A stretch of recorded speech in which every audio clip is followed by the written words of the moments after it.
Who I believe to be the true birthers of choosing beggars, it's entitled parents. Our first one is from Wazghoul. I work with my family business. Not like I joined my father's established business, but we created it with my brother and parents when I was 18. Now, around 14 years ago, we were working in the coal mines in Queensland, Australia, and we did small jobs for the mine, like drive machinery off-site for sales or maintenance, etc., and I drove a machine off that was old, but well cared for. It was only being sold because it was very old. I found out that the machine was going up for auction the next day and told my father about it, how good it was, and he had a friend bid on it for us. The plan was we would go 3 ways. One me, one my brother, and one my parents, and my brother and I would get to be part owners of a machine. We won the bid, and I think I was told to pay $35,000 for my share, and I did. Funny enough, the mine site we were on had a contractor working there that needed this type of machine, and a week later, the same machine was back in the same place, working again.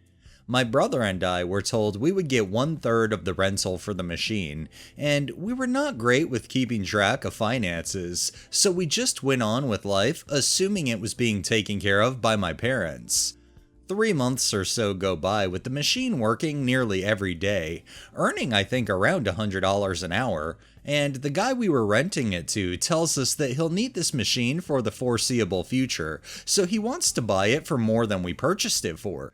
Done deal. Everyone is happy and the sale goes through, and we're told that it'll take some time for my brother and I to see our share, plus the profit from the rent.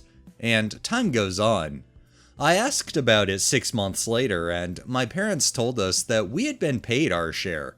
I said I didn't think so, but they assured us we had. More time goes on, and when I ask again, then the money was used for tax, or they needed some for this or that. Fast forward 12 years later, and my parents buy a very expensive house, using the family business assets as collateral. Without talking to me, they start saying it's our house. I said it's not mine because I didn't put any money into it, but my brother did, around $80,000 I think. And my parents then said, "Oh, we put your share of that old machine sale in." Suddenly, they now knew where the money was. Apparently, they just decided to keep my money and my brother's money as a sort of cushion because we didn't need it. We didn't have any dependents and we weren't married. I am now, so they needed it more. Suffice to say, I keep my money separate now and I don't lend them anything. I know I should be more outraged, but families are complicated, and I'm pretty sure I got a bit of brainwashing or something to get over it. They have done a lot of shitty things to us over the years, but it's only obvious when looking back. It's crazy how the whole time they had no idea where exactly the money went, but they actually knew because it stayed in their pocket. Definitely entitlement with a capital E. This next one is by Level Neighborhood 96. This was a couple years ago, but I can't get it out of my head, so I thought I'd share here. Okay, to start with the story. My family lived across the country back then, so I would usually buy a flight to get there. Well, this was during the holidays, so everything was backed up, and there was a lot of storms. So when I got to my first layover, my flight was canceled and they couldn't get in their system to get me a hotel, so I slept on the airport floor that night, clutching all my bags. By the time I got onto the plane, I had spent 24 hours in the airport. Luckily for this flight, I had booked first class. So I get on the plane and get comfy, and I'm just so happy that I'll be home soon after the last couple days I had, when a really nice flight attendant comes over and points to the empty seat next to me and mine, and tells me a mother forgot to book her toddler ticket and she was wondering if they could take my seat, and the empty seat next to me. I told them that I'm sorry, but I've had a really long day and I paid extra for this. I would like to stay. The flight attendant was very nice and said no problem, but she let the woman come sit in the empty seat next to me with her toddler on her lap. She immediately looks at me with a scowl and says, "I can't believe you wouldn't trade your seat for a kid." and simply tell her, "Ma'am, I paid extra for this seat. You should have booked him a ticket. This isn't my fault." She then keeps going off, saying things under her breath and to her toddler like I can't hear her. And then she tells her kid to make the most noise he can. He can do whatever he wants. And she keeps saying things to me, and I can't believe this entitled woman. I finally lash out and say, "Will you shut the fuck up?" I'm not proud of myself for this, but with the last couple days I had, I didn't care anymore. But my common sense came back, and I apologized for swearing in front of her kid, even though I heard her call me a bitch and many other words.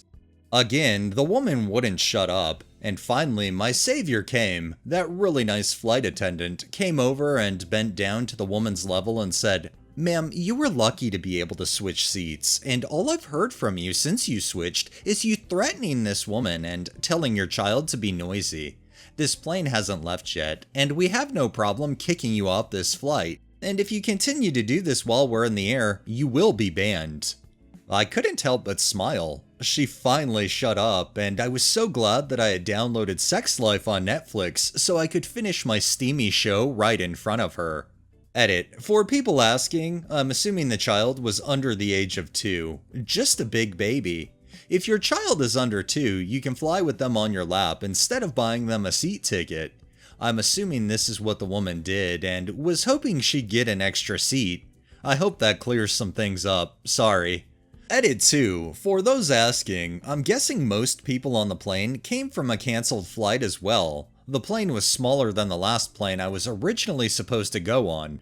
I don't know if that was the reason she needed a seat for her kid or not.